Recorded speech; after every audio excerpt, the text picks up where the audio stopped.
पिछले लेक्चर में हमने मैग्नीफिकेशन की परिभाषा पढ़ी थी और हम आज मैग्नीफिकेशन जो विभिन्न प्रकार के मैग्नीफिकेशन है उनके लिए जो सूत्र उत्पन्न करेंगे उससे पहले हम लोग कुछ फॉर्मूले और डेफिनेशंस देख लेते हैं। ठीक है, तो सबसे पहले हमारा एक जो सामान्य सूत्र है वो होगा किसी भी कर्व्ड सरफेस वक्राकार पृष्ठ के लिए। ठीक है, तो जो पहला है किसी भी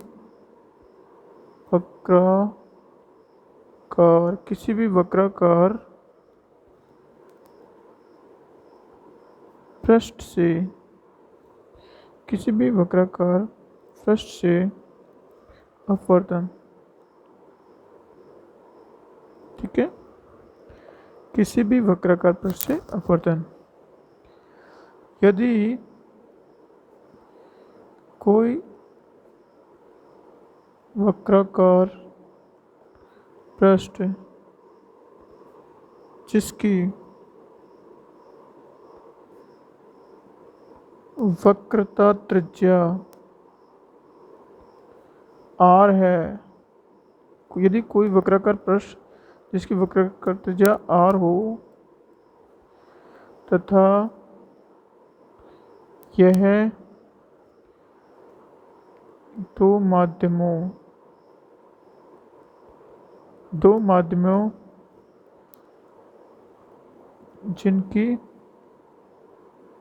जिनका अपवर्तनांक बताइए, दो माध्यमों जिनका अपवर्तनांक क्रमशः μ1 तथा μ2 हो को पृथक करता है।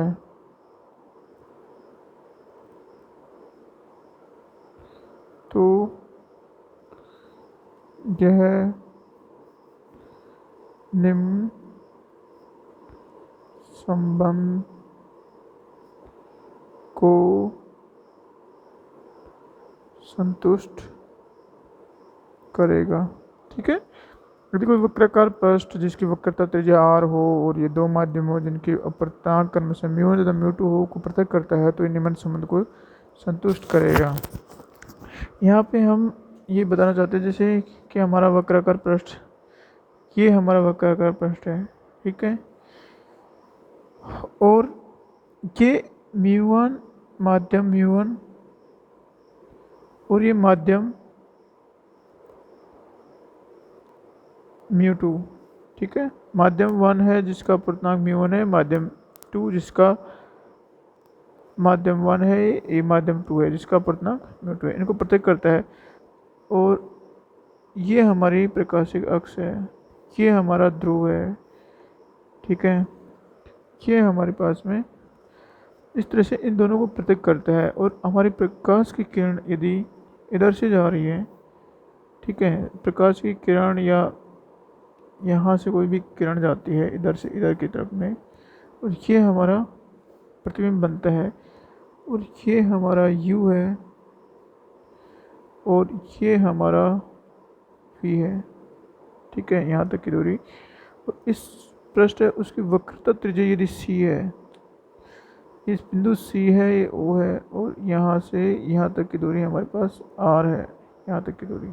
ठीक है, तो यही हमने शो किया है यहाँ पे कि वक्रता त्रिज्या इसकी, इस पृष्ठ की वक्रता त्रिज्या r है और यह दो माध्यमों μ1 तथा μ2 को पृथक करता है। ये माध्यम μ1 है, ये माध्यम μ2 है, इन दोनों को पृथक करता है। तो यह एक निम्न संबंध को संतुष्ट करता है। ठीक है, और वो संबंध क्या है? वो संबंध है हमारा μ2/v minus μ1/u equal to μ2 minus μ1 divide by r। ये इस संबंध को संतुष्ट करेगा। ये सभी प्रकार के वक्रता पृष्ठ, चाहे वो उत्तल हो या अवतल हो, सबके लिए ये संतुष्ट करता है ये फॉर्मूला। ठीक है, उसके बाद में हम लोग इस फॉर्मूले की सहायता से दो परिभाषा और दे रहे हैं। वो है प्रथम मुख्य फोकस बिंदु, प्रथम मुख्य फोकस और द्वितीय मुख्य फोकस। ठीक है, अब समीकरण 1 से अब इसके अलावा हम लोग दूसरी डेफिनेशन देते हैं। प्रथम मुख्य फोकस बिंदु एवं दूरी। ठीक है, तो ये प्रथम मुख्य फोकस बिंदु एवं प्रथम मुख्य फोकस दूरी है। ठीक है, इनकी डेफिनेशन हम लोग समीकरण 1 से हम लोग निकालते हैं। समीकरण 1 में फी इक्वल टू इनफाइनाइट लेने पर, ठीक है, वी इक्वल टू इनफाइनाइट लेने पे यू इक्वल टू लेने पे क्या होगा हमारा, देखो हम वी इक्वल टू इनफाइनाइट यहाँ पे लेते हैं तो हमारा mu two d by infinite minus mu one d by u equal to mu two minus mu one d by r होगा। ओके, यहाँ पे ये हमारा टर्म जीरो हो जाता है और ये हमारा क्या बोलते हैं u कितना आ जाता है, ये तो जीरो हो गया, तो हमारा पास तो mu one divide by u minus mu one divide by u equal to mu two minus mu one divide by r, या यहाँ से u इक्वल टू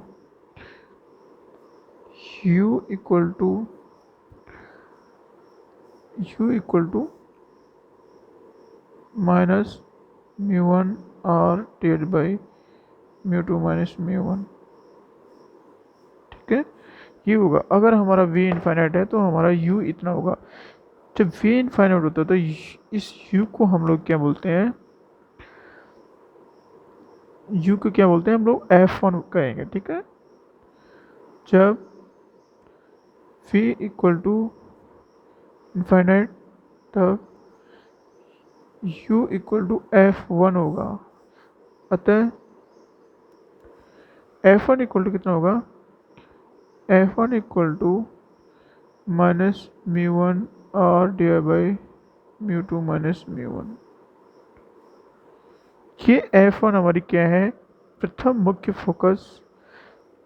ये f1 क्या होगा, जो बिंदु होगा वो हमारा प्रथम मुख्य फोकस बिंदु होता है। और जो दूरी होती है f1 क्या होती है, यहाँ पे हमारा v इनफाइनाइट होगा, मतलब ये दूरी यहाँ से यहाँ तक अनंत होगी, तब हमारा इस ध्रुव से ये दूरी होती है वो हमारी प्रथम मुख्य फोकस दूरी होती है। ठीक है, प्रथम मुख्य फोकस दूरी होती है। और जो ये बिंदु होता है हमारा, ये बिंदु होता है हमारा प्रथम मुख्य फोकस बिंदु होता है। ठीक है, तो ये डेफिनेशन हम लोग सिंपली यहाँ से लिख सकते हैं कि हमारी प्रतिबिंब की वह स्थिति, हमारी बिंब की वह स्थिति जिसमें, ठीक है, तो इसको हम लोग इस प्रकार से कंक्लूड कर सकते हैं। मुख्य अक्ष पर, प्रकाशिक अक्ष पर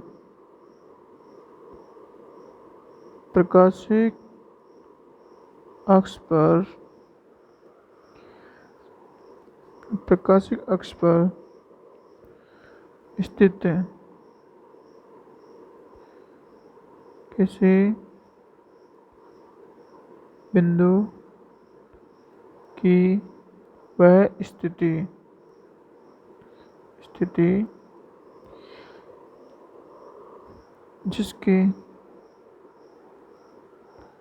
जिसका प्रतिबिंब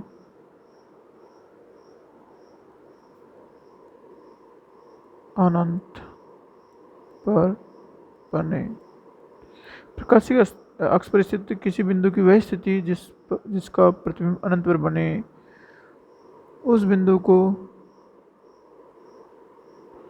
उस बिंदु को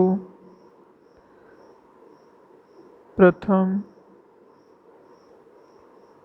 मुख्य फोकस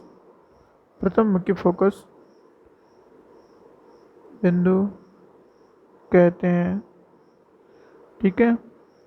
तथा वक्राकार पृष्ठ के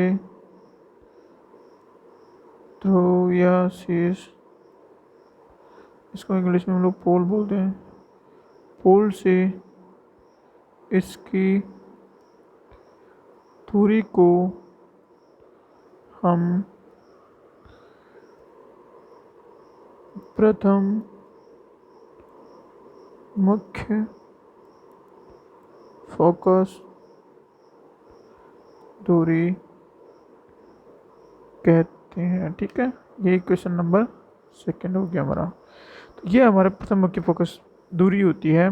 प्रथम मुख्य फोकस दूरी क्या होती है या बिंदु क्या होता है कि जिस पे रेखा कोई किसी बिंदु का इमेज यदि इन्फाइनाइट पे बनता है तो हम उसको प्रथम मुख्य फोकस दूरी कहते हैं। इसी प्रकार से द्वितीय मुख्य फोकस बिंदु और फोकस दूरी क्या होगी, सेकंड होगा हमारा थर्ड।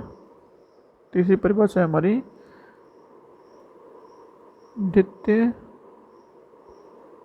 मुख्य फोकस बिंदु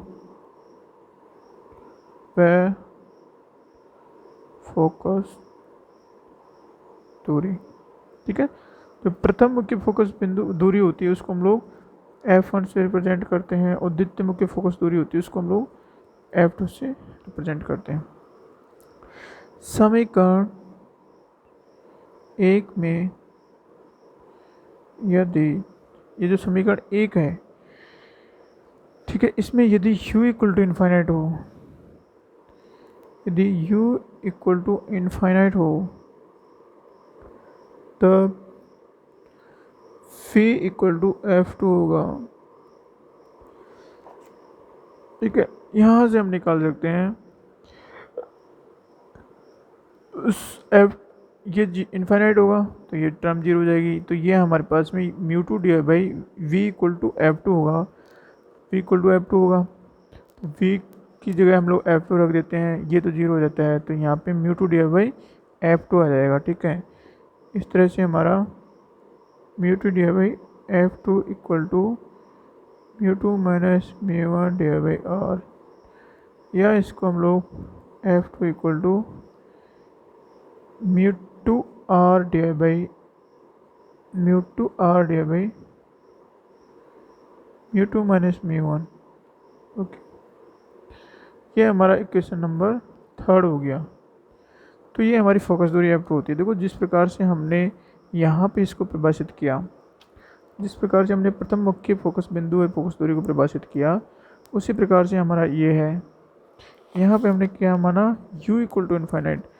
अगर ये हमारा इन्फाइनाइट हो जाता है, ठीक है, तो हमारी जो ये v है, ये v क्या होती है, मुख्य फोकस बिंदु होती है, फोकस दूरी होती है, द्वितीय मुख्य फोकस दूरी होती है, ठीक है। अब ये इन्फाइनाइट है और ये यहाँ पे हमारा F2 है, तो इसको हम इस प्रकार से परिभाषित करते हैं कि प्रकाशीय अक्ष पे स्थित किसी बिंदु की यदि अनंत पर स्थित हो, ठीक है, प्रकाशीय अक्ष पे अनंत पर स्थित बिंदु की जो प्रतिबिंब बनता है, उस प्रतिबिंब बिंदु को हम लोग द्वितीय मुख्य फोकस बिंदु कहते हैं। और जो शीर्ष होता है वक्राकार पृष्ठ का या पोल होता है, उससे उसकी दूरी को हम लोग क्या कहेंगे, द्वितीय मुख्य फोकस दूरी कहेंगे, ठीक है। तो इसकी परिभाषा इस प्रकार से होती है, यदि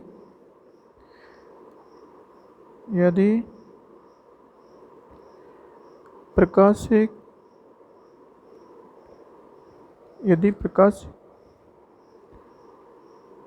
अक्ष पर अनंत पर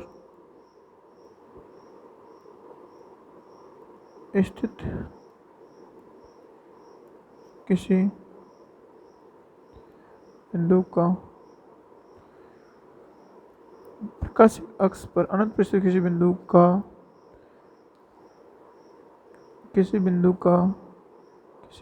के प्रतिबिंब की स्थिति को हम द्वितीय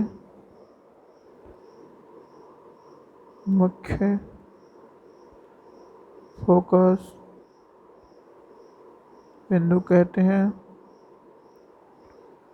तथा इसकी वक्राकार पृष्ठ के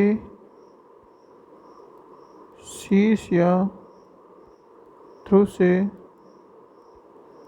दूरी को द्वितीय मुख्य फोकस दूरी कहते हैं। ठीक है, तो इसमें है कि प्रकाशीय अक्ष पर अनंत पर स्थित किसी बिंदु की प्रतिबिंब की स्थिति को हम द्वितीय मुख्य फोकस बिंदु कहते हैं। तो यहाँ से देख सकते हैं हम लोग, ये जो हमारा चित्र है उससे, कि अगर इस अक्ष पर अनंत पर स्थित किसी बिंदु, इस बिंदु की अगर इमेज, ये बिंदु अगर अनंत पर हो तो इस बिंदु की इमेज जहाँ पे बनती है उसको हम द्वितीय मुख्य फोकस बिंदु कहते हैं, और इस बिंदु की इस शीर्ष से जो दूरी होती है उसको हम लोग द्वितीय मुख्य फोकस दूरी कहते हैं। तो ये हमारे पास में 3 फॉर्मूले आ गए जो हमारे पास मैग्नीफिकेशन में काम आएंगे। पहला ये है कि किसी भी वक्राकार पृष्ठ जिसकी वक्रता त्रिज्या r हो और 2 माध्यमों μ1 और μ2 को पृथक करता हो तो वह निम्न संबंध को संतुष्ट करता है, जो संबंध ये होता है हमारा। और उसके अलावा हमारे प्रथम मुख्य फोकस दूरी के लिए फॉर्मूला ये आता है, परिभाषा ये है उसकी। द्वितीय मुख्य फोकस बिंदु का फोकस दूरी का फॉर्मूला ये आता है, और उस फोकस दूरी और फोकस बिंदु का फॉर्मूला ये है हमारा। अब हम लोग क्या अध्ययन करेंगे, देखो हमारा जो प्रथम मुख्य फोकस बिंदु है और द्वितीय मुख्य फोकस दूरी है, प्रथम मुख्य फोकस दूरी और द्वितीय मुख्य फोकस दूरी है, उससे हम एक संबंध, इन तीनों से हम लोग एक संबंध को व्युत्पन्न कर सकते हैं। ठीक है, जो बहुत ही नाइस संबंध है उसको हम लोग अभी व्युत्पन्न करते हैं थोड़ा सा। जो हमारे पास में वो तीनों फॉर्मूले थे वो फॉर्मूले इस प्रकार से हैं, μ2 divide by v minus μ2 divide by v minus μ1 divide by u equal to μ2 minus μ1 divide by r।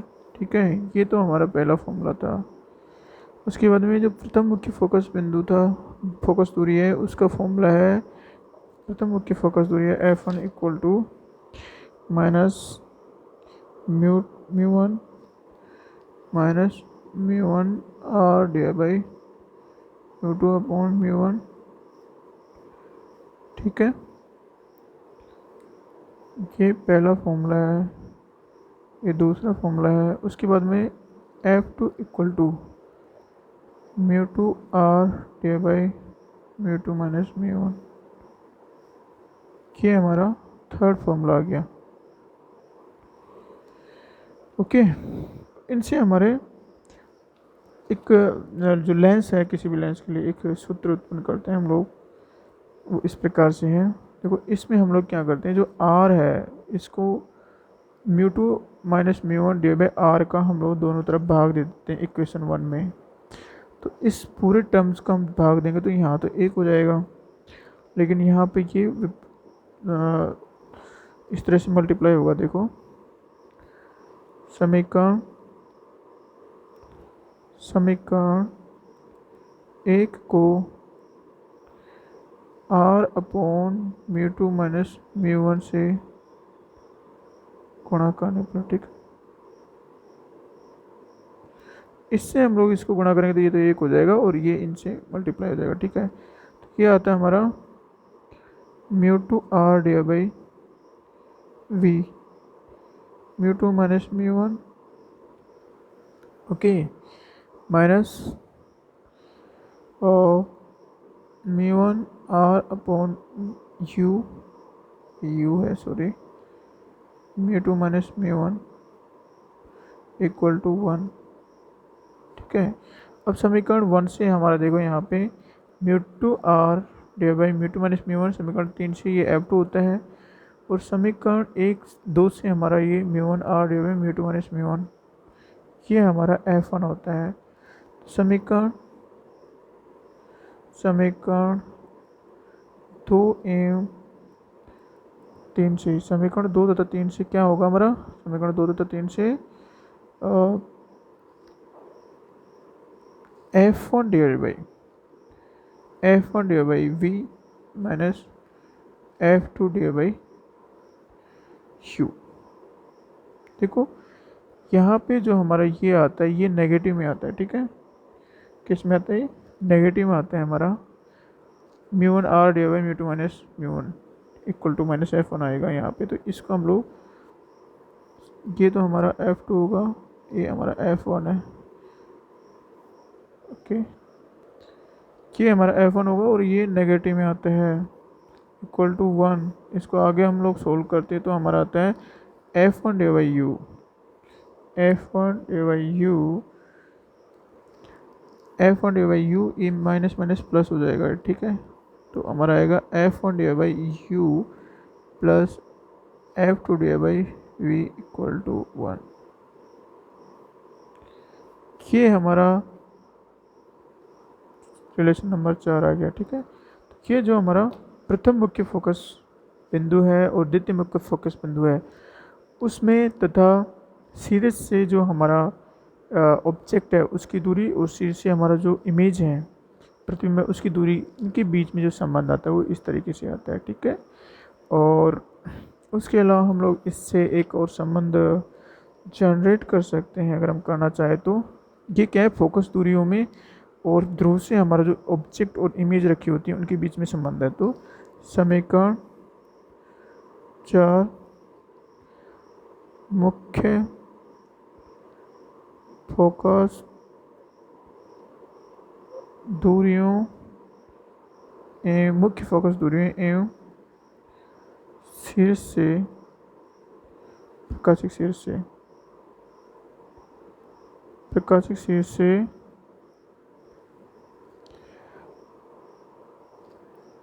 बिंब एवं प्रतिबिंब की दूरियों के मध्य संबंध को व्यक्त करता है, ठीक है। तो क्या करता है ये, फोकस दूरियों, प्रथम मुख्य फोकस दूरी, द्वितीय मुख्य फोकस दूरी, और जो हमारा पोल होता है वक्राकार पृष्ठ का, उस पोल से हमारा जो ऑब्जेक्ट होता है और जो इमेज होते हैं उनकी जो दूरी होती है उनके बीच का में संबंध को निरूपित करता है। उसके अलावा हम लोग एक और संबंध जनरेट कर सकते हैं कि इन फोकस दूरियों का जो ये दो माध्यम है उनके अपवर्तनांक के साथ क्या संबंध होता है, ठीक है, उनके साथ भी संबंध होता है इनका। तो उसको हम लोग इस प्रकार से जनरेट कर सकते हैं, किस प्रकार से, समीकरण 2 में 3 का भाग देने पर, ठीक है। समीकरण 2 में हम लोग 3 का भाग देते हैं तो देखो क्या होता है, ये समीकरण 2 है, ये 3 है। अब इसमें हम भाग देंगे तो पहले हमारा लेफ्ट हैंड साइड क्या आएगा, F1 divide by F2, okay. उसके बाद में हम लोग इधर देखो, यहाँ पे ये म्यू2 माइनस म्यू1 कॉमन है, नीचे म्यू2 माइनस म्यू1, तो हम जब भाग देंगे तो हमारा म्यू1 आर है, ऊपर आर भी है, आर कॉमन है तो कैंसिल हो जाएगा। तो ये हमारा बचेगा just mu one divide by mu two बचेगा नेगेटिव में, ठीक है। This is equal to minus mu one divide by mu two. ये हमारा इसके बीच में संबंध है फोकस दूरियों में और जो वक्राकार पृष्ठ है। समीकरण 5 मुख्य फोकस दूरियों